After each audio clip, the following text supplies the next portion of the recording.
Oi, meu nome é Júlio Rodrigues e eu concluí meu mestrado na área de arquitetura em 2020, agora em fevereiro. O meu tema é a aplicação dos instrumentos de validação da acessibilidade arquitetônica na prática profissional, e esse trabalho teve orientação da professora doutora Núbia Bernardi. Bem, toda a pesquisa começou a partir de uma curiosidade.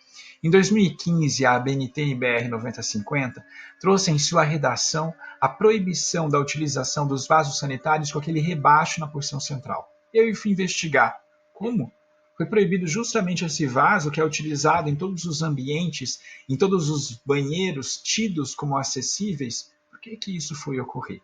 E eu percebi, através das minhas pesquisas, que as pessoas que possuem deficiência e são usuárias de cadeira de roda, elas precisam de ter uma superfície contínua para realizar a transferência.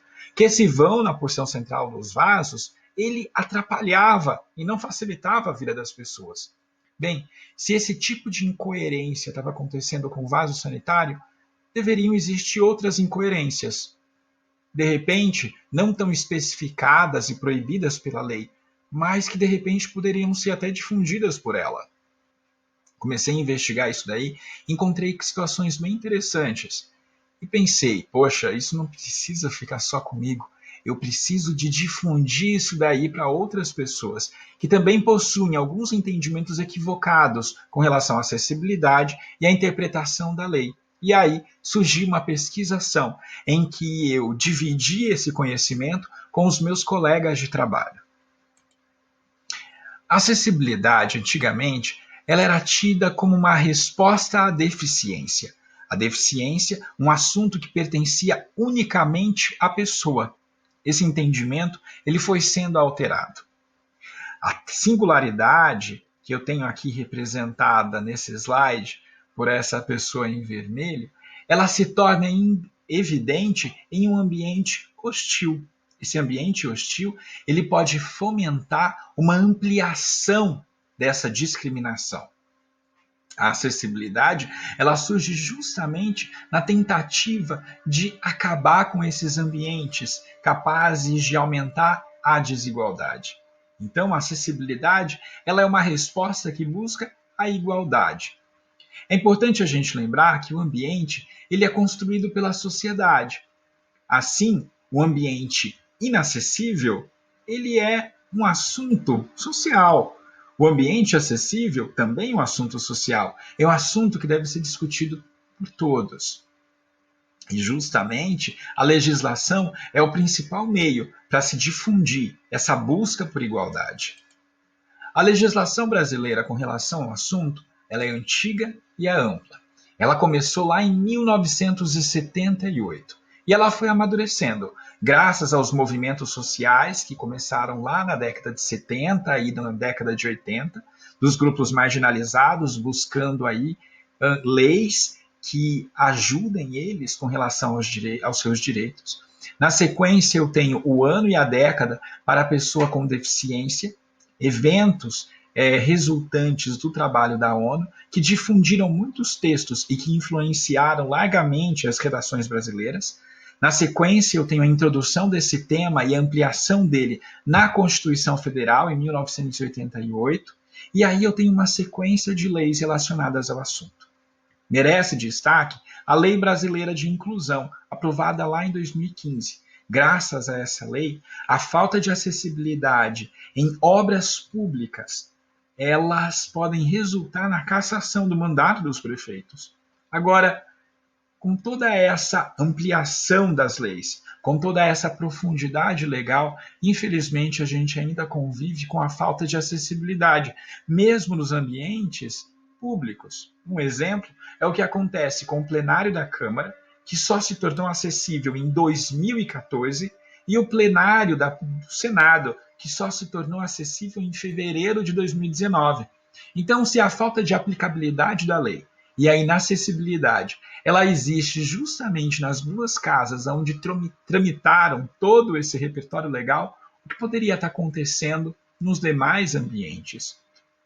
Bem, e aí eu comecei a questionar, e será que esse aparato legal, ele realmente atende à necessidade das pessoas? E aí eu comecei a estudar de uma maneira um pouco mais precisa a NBR 9050. A NBR 9050, ela possui 4 versões, na realidade 5, graças a uma atualização que aconteceu agora, recentemente em 2020. Bem, se houveram ampliações, se houveram correções, é porque existiam deficiências, e as pessoas tiveram que conviver com essas deficiências legais, e deveriam saber contorná-las, deveriam ter senso crítico para isso. Então é importante que o leitor da legislação não ache que a lei ela é completa, que a lei ela consegue resolver todas as singularidades da vida. É importante que esse leitor tenha senso crítico com relação ao aparato legal. O meu trabalho buscou justamente a interpretação da lei, tendo como foco o intérprete da lei. E assim eu desenvolvi uma pesquisação, juntando a difusão de conhecimento teórico com atividades práticas. Uma ação que deveria ter uma duração de mais ou menos umas 4 horas. Eu fiz um pré-teste junto com os estagiários do trabalho para ver se o conteúdo estava aderente com a situação que nós vivíamos ali no ambiente e também se o tempo de 4 horas seria plausível e suficiente para toda a discussão que eu queria trazer em pauta. Bem, fiz alguns ajustes e aí apliquei essa pesquisação junto com os meus colegas. Logo no início da ação, eu peço para que eles desenvolvam uma proposta melhorando a acessibilidade do Largo do Pará, uma praça importante no centro de Campinas, que era muito conhecida pelo grupo.